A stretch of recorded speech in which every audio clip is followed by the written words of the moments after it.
皆さんこんにちは。実旅の時間です。スターラビジネスクラス旅動画ももう第9回目。僕は今イスタンブールにいます。今日はこれからターキッシュエアのビジネスクラスでトロントに向かいます。大西洋を飛び越える11時間のフライト。ターキッシュといえば世界有数な規模のエアラインなので、ビジネスクラスのサービスや食事も楽しみ。世界三大料理の一つに数えられる美食の国ですからね。空港もめちゃくちゃ綺麗なんですよね。まずは出発フロアに向かいましょう。まずはカウンターの場所を確認。トロント行きのフライトは H 列のカウンターみたい。あと2時間ちょいで出発。ここがターキッシュエアラインのチェックインみたい。かっこいいね。チェックインができました。1時間前搭乗だからあと1時間しか時間がないみたい。制限エリア内もすごく綺麗。ドーハとはまた違うモダンな美しさがありますね。こちらがターキッシュのラウンジ。めっちゃ広い。イスタンブール空港には通常のマイルス&スマイルスラウンジと今回のビジネスラウンジの2つがあります。スターラゴールドのみではマイルス&スマイルスの方にしか入れず、ビジネスクラス以上の乗客でないと今回のビジネスラウンジには入れません。実際にそのサービスもかなり差別化されたものでした。まずは料理の種類がめちゃくちゃ豊富。さらにライブキッチンがたくさんあって出来たての料理を食べることができます。しかもこれに加えてベッドもあるプライベートスイートもあるみたい。でも個室は2時間待ちって言われて断念しました。しかも普通の席も混んでて全く空いてないんですよね。なのでみんな仕方なく PC ブースに座ってました。ちなみにプライオリティパスで使えるラウンジもあるんだけど、こんな感じでかなりの大混雑。今回は全然時間がなかったので、また今度ゆっくり行きましょう。というわけでゲートに向かいます。なんかほんと綺麗な空港だな。外国の空港にありがちな無機質な感じじゃなくって、白い壁や柱にもニュアンスを感じるというか。ゲートで再度セキュリティチェック。もうすぐ搭乗時間です。今日乗るのはボーイング777の 300ER。トリプルとともに大西洋を越えていきます。こちらが本日のシート。ちょっと年季の入った感じ。スリッパとブランケットが置いてありました。タイ航空の時みたいな開放感のあるシートですね。ヘッドフォンはデノン。実は90年以上の歴史を持つ日本ブランドですけど、現在はサムスン傘下。ウェルカムドリンクをいただきました。 CA さんがすごく丁寧だった。わざわざスリッパを出して靴やバッグをしまってくれるくらい丁寧。これは両フライトの予感。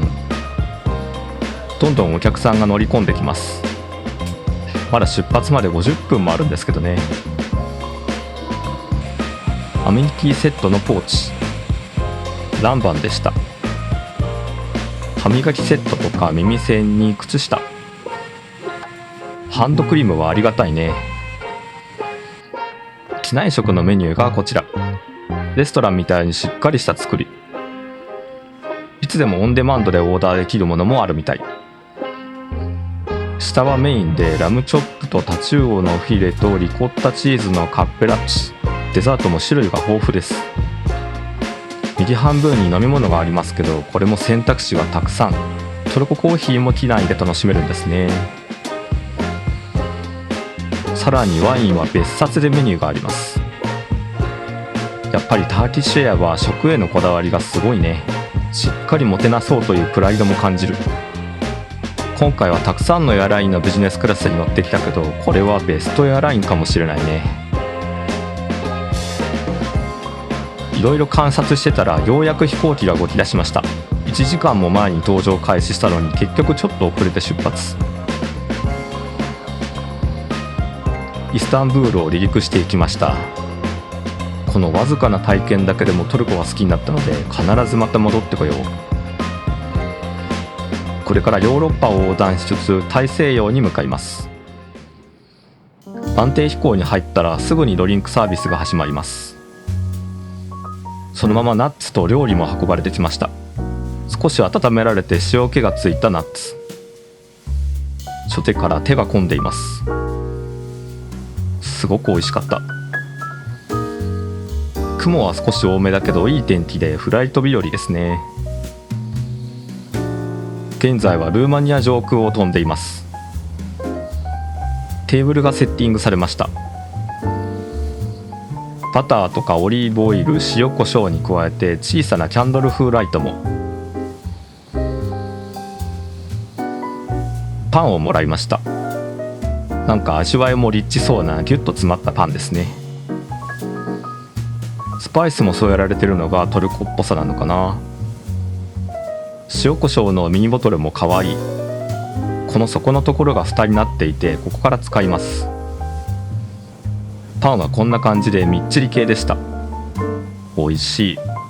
オリーブオイルの小瓶も可愛いね。からのパンの追加供給、オールデストブレッドだって。1万2000年前、文明の起こりの頃に食べられていたものを再現したらしいです。日本だと縄文時代の頃のお話ですね。いやこういうのいいな。こんな感じの素朴なパンです。味わいも素朴な感じ。オリーブオイルとかバターで油分を補いつつ、このスパイスもつけてみました。文化と歴史を感じられて面白いね。そして前菜はトロリーで運ばれてきました。ここから欲しいものをオーダーして盛り付けてもらいます。すごくない？せっかくなので全部少しずつもらいました。シーフードのサラダにサーモンタルタル、チキンはケバブっぽいフレーバー、トマトのスープもあります。これが空の上なんて驚きだよね。シーフードのサラダはタコの弾力と甘みがオリーブといいバランス。サーモンタルタルは間違いない美味しさだよね。チキンも強すぎない味で他とのバランスも取れています。スープも口当たり滑らかで美味しすぎます。メインはラムチョップにしました。さすがに火は使ってないと思うんだけど、レストランみたいな仕上がりだよね。こんなの美味しくないわけがなく最高です。ポテトは肉の強さを緩和する優しいお味。トルコ航空大好きです。飛行機はポーランドを抜けて北西に進んでいきます。これまでで一番優雅なフライトかもしれないね。これは今度は食後のコーヒーの時間。コーヒーだけでもこんなにメニュー豊富。でもやっぱターキッシュコーヒーかな。トルココーヒーってイブリックとも言って、ポットに細引きの粉と水を入れて煮出して上澄みを飲むコーヒーです。いつか飲んでみたいと思ってたけど、空の上で初体験するとは。コーヒーの前にデザートが運ばれてきました。イブリックに合いそうなエクレアにします。チョコがこってり濃厚そう。食事はゆったりしたペースで進み、外は夕焼けの時間帯になっています。最初のフードが出てから2時間近く経過。味も体験も立派なレストランみたいだよね。飛行機はデンマークも通過していこうとしています。こちらがイブリック。見た目はエスプレッソっぽいですが、量はもう少し多め。細引きの粉で煮出しているので、やっぱかなり濃いですね。こういう感じなんだね。美味しい。エクレアとの相性も抜群でした。いや大満足。トイレで歯磨きとか寝る支度をします。なんか置いてある石鹸とかも良さげなやつですね。それじゃあ席に戻りましょう。席に戻ると CA さんがベッドメイキングをしてくれてました。マットレスとかないなと思ったらやってくれる前提だったんですね。今日の寝床が完成しました。フルフラットでのびのび横になれます。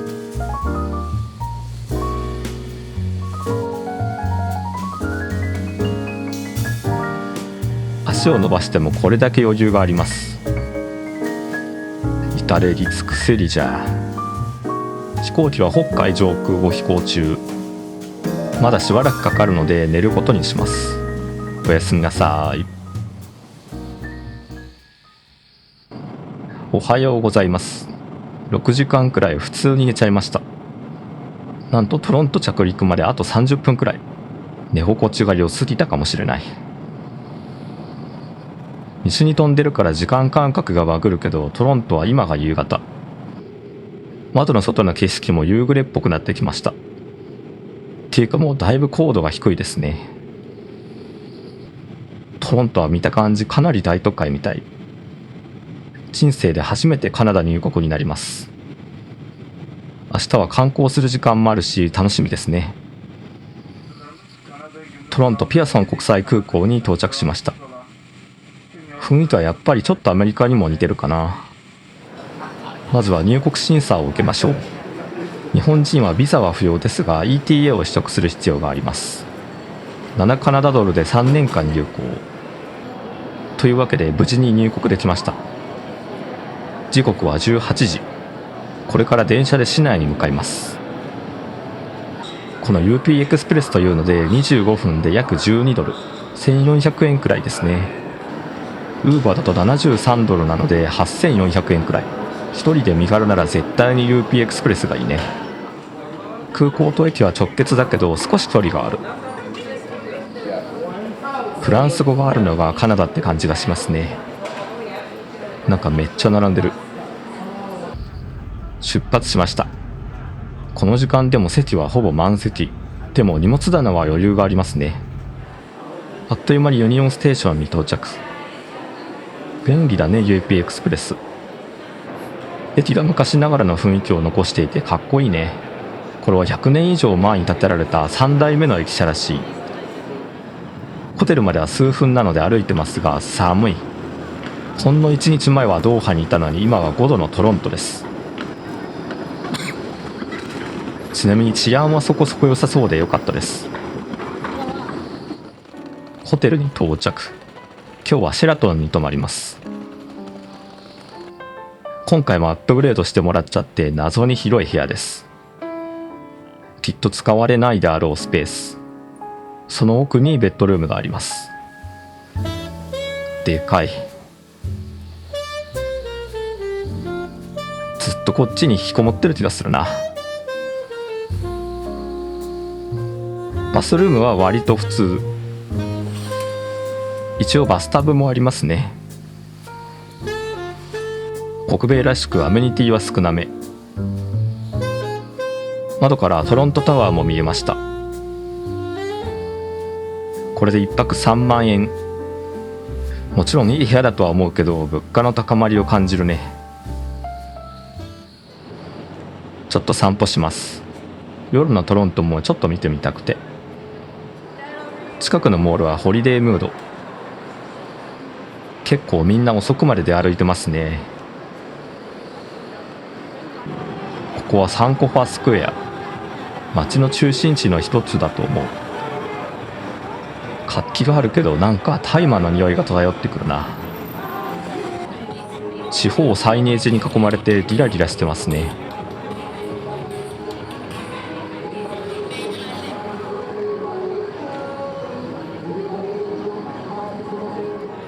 匂いの出所が分かった。カナダは大麻が合法なんですね。でも葉っぱより肉ってことでご飯を食べに来ました。僕が愛してやまないファイブガイズ。オールザウェイでトッピング全盛りにしました。この健康なんて気にしない見た目が最高ですよね。難点は食べにくいことぐらいで味は最高。ドリンクも当然のようにバカでかい。これでチップ込みで20ドル、2000円ちょっとです。帰りにネイサン・フィリップススクエアに寄ります。ワールドカップのカウントダウンがありますね。ここはベタなトロントサインがあるんです。わかりやすく思い出になります。ここのワールドカップ期間は世界中の人が集まる場所になるんですかね。ちなみに本来はスケートリンクみたい。ワールドカップを口実に各都市を旅するのも楽しそうです。さて部屋に帰ってきました。なんか物足りないと思ったらお酒を買ってくるのを忘れてました。なのでこちらルームサービスでポテトとビールをオーダーしました。この小さなケチャップ小瓶いいよね。あと謎の黒っぽいソース。ビールは多様性を語っています。多様性が吹きこぼれました。まあ多様な社会ならそんなこともあります。でも味は抜群に美味しかったです。トルコ航空でもらったチョコもまだ持ってたのでこれもつまみに。上品なチョコが2粒、ちょうどいいですね。美味しい。いい夜ですね。おはようございます。今日はトラムに乗って昨日とは別方向に行ってみます。料金はこいつにクレカタッチすることで支払います。随分と旅行しやすい世の中になりましたね。トラムを降りて向かうのはセントロレンスマーケット。200年以上も昔の建物でかつては市議会堂としても使われていました。今はトロントの人たちの台所。中には所狭しとお店が並んでいます。まずはお土産のメープルシロップを確保。地下には他にもお土産物ショップがたくさん入っています。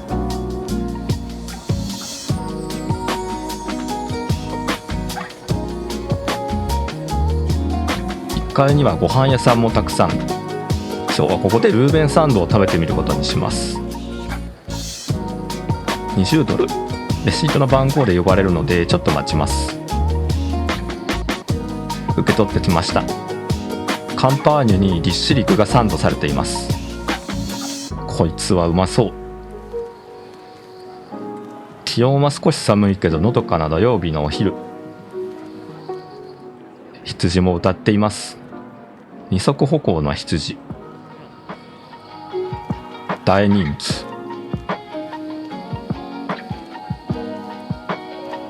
かなりのボリューム。ようやく半分です。通りを散策してみます。カフェを発見。カナディアーノって面白いね。今日はアメリカーノと一緒でエスプレッソのお湯割りらしい。フードも甘そうなのがたくさん。マフィンとかスコーンもありますね。カップがホリデー仕様。シンプルにカプチーノにしました。こいつを片手に散歩再開です。エンダーが日常の中にある。カナダで4ドルって安くない？この工事中のビルがグッターハムビルディング。本当はこんな感じのかっこいい建物だったんだけど見れませんでした。フィナンシャルディストリクトのあたりを抜けます。ビジネスの中心地なので綺麗に整備されていて高層ビルが目立ちますね。ニューヨークみたいに高いビルがびっしり生えてる。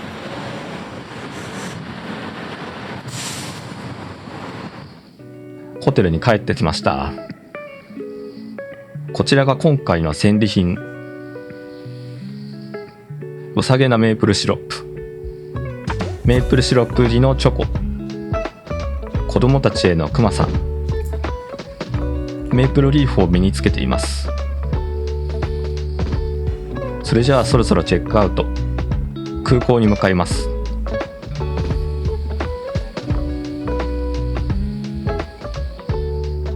いい部屋でしたね。ユニオンステーションに帰ってきました。帰りもユーピーエクスプレスで空港まで向かいます。